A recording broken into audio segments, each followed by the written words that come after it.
حاسة انك طول الوقت مضغوطة، عندك مسؤوليات كتير ومهام مطلوبة منك ومش لاقية وقت تعمليها.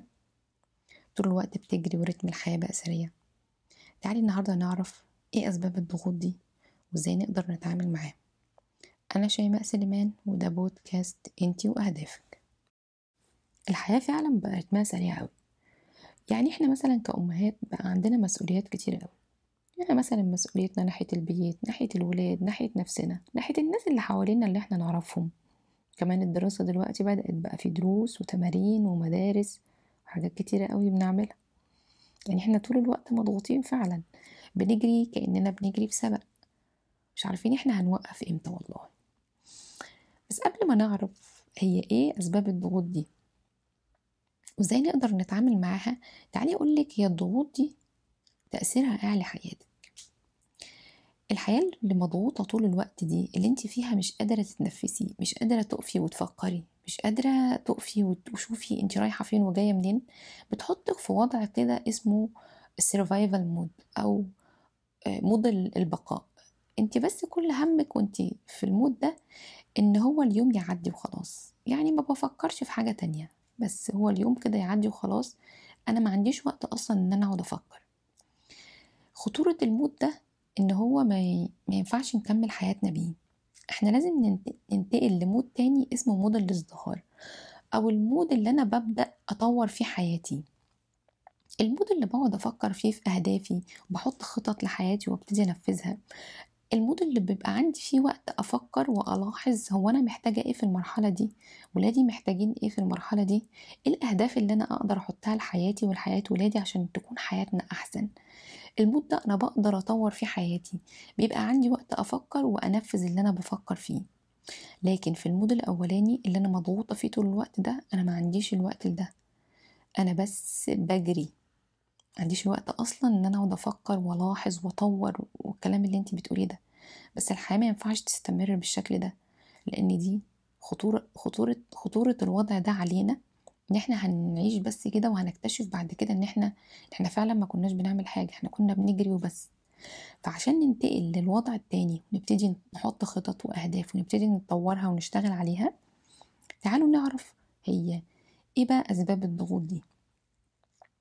عشان نعرف اسباب الضغوط دي ايه، محتاجاكي تلاحظي كذا حاجة. محتاجاكي تلاحظي هي ايه المواقف اللي لما بتعدي بيها بتحسي فعلا ان انت مضغوطة، ايه الاوقات اللي انت فيها بتحسي ان انت مضغوطة، عشان نقدر نشوف ايه الموقف ده ونبتدي نشوف السبب اللي بيحطني في الضغط ده. يعني مثلا بتنضغطي وقت الصبح لما الولاد بتصحى، او وقت بالليل لما انت بتروحي تنيميهم، او مثلا وقت وانت نازله شغلك، او وقت وانت بتجيبي الولاد من المدرسه، او وقت التمارين، او وقت ايه بالظبط اللي بتحسي فيه ان انت فعلا مضغوطه جدا جدا. لما بتطلعي الوقت ده وبتطلعي الموقف اللي بتحسي فيه بالضغط، بتقدري تمسكي سبب الضغط ده ايه. هو انا ليه مضغوطه هنا؟ انا ايه اللي بيحصل هنا بيخليني مضغوطه كده؟ طيب، عشان نبتدي نعرف سبب الضغط ده ايه، بعد ما طلعنا الموقف اللي احنا مضغوطين فيه، تعالي كده نبص السبب ممكن يكون ايه. السبب اللي بيضغطني او بيحطني ان انا مضغوطة قوي كده ممكن يبقى فعلا سبب حقيقي بسبب حاجات كتيرة قوي عندي مطلوبة مني، وممكن يكون سبب خلينا نقول عليه وهمي دلوقتي، لأنه هو سبب نتيجة طريقة تفكيري أنا في الموقف أو نظرتي أنا للأمور اللي بتحصل حواليا. فبالتالي طريقة التفكير دي أو نظرتي للأمور دي هي اللي بتضغطني. فالضغط هنا هو مش موجود على أرض الواقع قد ما هو جاي من دماغي نفسها. طيب زي إيه يا شيماء الأسباب الوهمية اللي ممكن تحطنا في الضغوط دي؟ هقولك على شوية حاجات. ممكن مثلا الأسباب دي تكون قيم عندك. يعني إيه قيم عندي؟ القيم هي الحاجات المهمة عندك. كلنا عندنا حاجات مهمة بالنسبة لنا، حاجات ذو قيمة بنسميها القيم بتاعتنا أو الفاليوز. القيم دي ممكن جدا تكون هي سبب من الأسباب اللي ضغطاني في حياتي أو مسببالي ستريس طول الوقت، لأن هي واخدة زيادة عن حجمها شوية. يعني إيه؟ يعني مثلا لو أنا عندي قيمة زي الترتيب والنظام من القيم العليا عندي، فبالتالي أنا ما بقدرش استحمل ان ولادي مثلا دواليبهم ما تكونش مترتبة، او ان هم يرجعوا من المدرسة يسيبوا حاجتهم في الارض، او ما يشيلوش حاجتهم بعد ما يخلصوا، او مثلا ما يرتبوش دواليبهم او سرايرهم، كل الحاجات دي. طيب هل هو ده طبيعي ان هو يضغطني، ولا هو ده علشان قيمة عليا عندي فهو اللي ضغطني؟ يعني انا لو رجعت مثلا لان هو سن الولاد في السن ده ان هم لسه بيتعلموا وطبيعي ان هم يغلطوا، وان هم هيرتبوا بما يناسب سنهم، واللي هو بما يناسب سنهم ده مش هيعجبني، لان انا واحدة عندي قيمة الترتيب والنظام دي عالية قوي، فبالتالي انا برتب وبنظم بشكل حلو جدا، فاللي هم بيعملوه ده مش عاجبني، فانا حاسة ان طول الوقت هم ما بيعملوش حاجة، هم مش منظمين، هم مش مرتبين، فانا طول الوقت مضغوطة بالحتة دي. لما بلاقي اي حاجة تخبط في قيمة عندي، فبالتالي بحس انها مضغوطة جدا. لكن الولاد طبيعيين، هو في على ارض الواقع مفيش فعلا سبب حقيقي للضغط اللي انا فيه، السبب موجود جوه دماغي. فانا لو عدلت طريقة تفكيري في النقطة دي، ان مثلا الولاد في السن ده هو ده الحد الطبيعي للتنظيف او للترتيب او للتنظيم، ان هو اللي هو يقدروا يعملوه او اللي هم يقدروا يعملوه، فبالتالي انا هريح نفسي. ولو أدركت إن أنا عندي قيمة عليا هي اللي مسببة لي الضغط ده، أو هي اللي معطلاني، فبالتالي فعلا نظرتي للأمور هتختلف، والضغط اللي جايلي من النقطة دي هيختفي.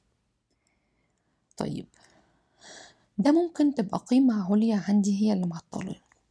ممكن الضغوط تبقى جاية تاني من دماغي بسبب معتقد غلط عندي. المعتقد ده ممكن يكون عن دوري أنا كأم، او اطفالي دورهم ايه، او زوجي، او معتقد غلط عندي عن حاجة حواليا هي اللي بتسبب لي الضغط ده. يعني مثلا يكون عندك معتقد ان انتي كأم لازم تكوني بتقومي بكل مسؤوليات البيت، والا هتكوني مش ام كويس. عندك مثلا معتقد ان، او انت عندك فكرة غلط ان مثلا الاطفال لازم، لو انا قلت الكلمة مرة او اتنين، او انا علمتهم مرة او اتنين، فخلاص اديني قلت مرة فخلاص هما ليه بقى بيغلطوا.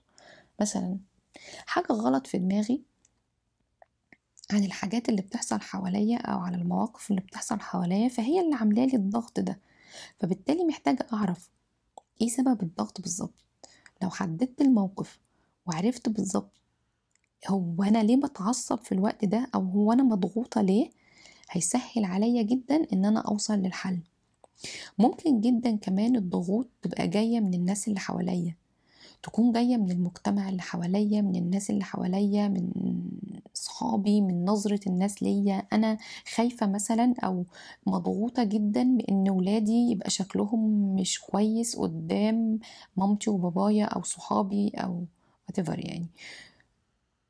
فانا النقطة دي ضغطاني قوي، عشان انا خايفة مثلا على شكلي، اكون مثلا واحدة من الناس اللي انا ما ينفعش مثلا الناس تبص عليا، او بهتم قوي بنظرة الناس ليا، او بيفرق معايا قوي كلام الناس عني عامل ازاي. فبالتالي انا هبقى مضغوطة جدا ان انا لما ابقى خارجة بولادي في مكان محدش يوجه لهم اي نقد، لان انا بعتبر ان النقد ده هو متوجه لي انا، فبحس جدا ان انا مضغوطة لو انا رايحة بولادي في مكان معين. فهنا الضغط هو مش موجود في الحقيقة، انت اللي حاطة الضغط ده عليكي نتيجة افكار معينة بتفكري فيها. ممكن يكون الضغط ده من خلال برضو السوشيال ميديا، او متابعتك كتير قوي لناس، او بيجز بتقدم حاجات كتيرة، فانتي طول الوقت عايزة تبقي شبه الناس دي. ناس بقى يعني دلوقتي النت مليان بحاجات كتيرة قوي. بتشوفي بقى فيديوهات الناس اللي بتنظف تنظيف كويس قوي، واللي بتطبخ كويس قوي، واللي بتعمل مش عارف ايه كويس قوي، واللي محققة انجازات في شغلها كويس قوي، واللي بتربي ولادها كويس قوي. كل الناس دي مسببة لك ضغط رهيب. انت شايفة كل واحد بيعمل حاجة حلوة قوي، لكن انت لما بتشوفي بتبقي عاوزة تعملي كل الحاجات اللي انت شفتيها دي بتبقي عاوزة تعملي بيتك يكون كويس زي البنت اللي انت بتتابعيها بترتب بيتها بشكل كويس. عاوزة تربي كويس زي مدربة التربية اللي انت بتتابعيها بتربي ولادها ازاي او بتكتب ايه. عاوزة تلبسي كويس زي البلوجر اللي بتلبس مش عارف ايه. عاوزة كل دي حاجات بتضغطنا جدا، بتخلينا حاسين ان احنا فعلا محطوطين تحت لود رهيب قوي. فانتي في النقطة دي محتاجة تقعدي كده شوية وتركزي مع دماغك ومع أفكارك، مع الحاجات اللي بتدخل جوه دماغك. محتاجة تطلعي بقى هو ايه السبب الحقيقي للضغط ده. اكتبي رسالة لنفسك فيها هو أنا ايه اللي بيضغطني وازاي أقدر أتعامل معاه. يعني مثلا لو هي فعلا قيمة عليا عندك، فالقيمة دي معنى كده انها مسببة لك ضغط، فبالتالي هي كده رايحة في الحتة اكستريم اللي هي بدأت تسبب او تسبب ضغط ليكي، فبالتالي بدأت تأثر على حياتك بالسلب. فهتكتبي كده وتكوني واخدة بالك انا عندي قيمة كذا من القيم العليا عندي، فبالتالي انا محتاجة اركز شوية ان اللي حواليا مش هيبقى عندهم نفس القيمة، فبالتالي اركز في ان ولادي ان هم بيعملوه ده طبيعي وانا اللي عندي المشكلة او انا اللي طريقة تفكيري هي اللي محتاجة تتعدل. اكتبي الرسالة دي لنفسك ان ولادي سنهم ده مسموح لهم ان هو يعملوا كذا، ان انا مثلا ان الولاد بتغلط كذا مرة وهتفضل تغلط لحد سنين كتير لحد ما يتعلموا. اكتبي ان انتي مش عاوزة تتأثري بالناس اللي انتي بتشوفيهم على السوشيال ميديا او هم دول اللي مسببين لك تأثير. شوفي ايه اللي فعلا عامل لك مشكلة واكتبي فيها رسالة حقيقية لنفسك. الرسالة دي هتفضل تفكرك طول الوقت بان انتي مش محتاجة تكوني مضغوطة، او ركزي هنا عشان ما تكونيش مضغوطة.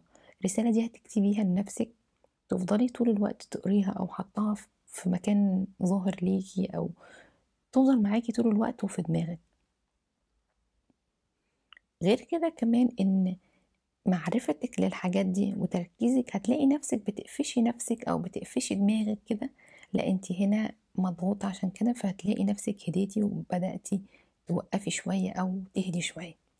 طيب لو هو فعلا بقى الحاجات اللي احنا بنعملها كتيرة ومسؤولياتنا كتيرة واحنا فعلا مضغوطين طول الوقت، تعالي كده اقولك على شوية حاجات ممكن تساعدك وتقلل من عليك الضغوط دي. اول حاجة عاوزة اقولها لك هي ان انتي تحددي اولوياتك. تحددي اولوياتك يعني تختاري بس الحاجات المهمة اللي انتي تعمليها في الوقت الحالي وتشيلي على قدك، تعرفي قدرتك وتشيلي على قدك. يعني والله انا ما ينفعش مثلا كوباية حجمها او تاخد مثلا 200 ملي وانا اروح حاطه فيها 300 400 ملي، ما هي مش هتاخد، هي ده حجمها او هي ده السعة بتاعتها اللي تقدر تشيلها. فانت اعرفي قدرتك تقدري تشيلي لحد ايه وشيلي على قدك. وبعد ما تشيلي على قدك حددي بقى الاولويات اللي هي فعلا مهمة اللي انا اقدر اعملها في الوقت دي. يعني مثلا مش لازم تودي الولاد كل التمارين، يعني اختاري تمرين واحد وانتوا في الدراسة، مش لازم تضغطيهم كده. يعني حاولي تحددي اولوياتك، حاولي تسندي المهام لناس تانية. يعني اتعلمي التفويض. التفويض ان انتي ايه الحاجات اللي ممكن حد تاني يعملها واديها له. في حد ممكن يساعدني في البيت، ممكن باباهم ازاي يشارك في تربيتهم او يكون موجود معانا ازاي في البيت. دي من الحاجات اللي هتساعدك قوي، تفويض المهام، تحديد الاولويات. لو عندك مثالية وسعي للكمال دايما، حاولي ان انتي تتخلصي من الصفة دي، لان دي من الحاجات اللي بتخليكي طول الوقت انتي مش شايفة اصلا انجازاتك. فطول الوقت بتحطي حاجات كتيرة قوي وتضغطي نفسك كتيرة جدا لان انت عاوزة حياتك تبقى فيها نوع من انواع المثالية. لازم تكون الحاجة حلوة قوي، مش هترضي بأقل من 100%، وهتبقي عاوزة تسعي للأفضل.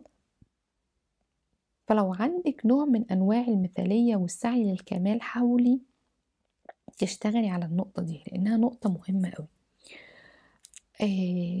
من الحاجات اللي هي هتساعدك كمان قوي ان انت تعملي آه، قائمة بالمهام اللي عليكي من اليوم اللي قبله.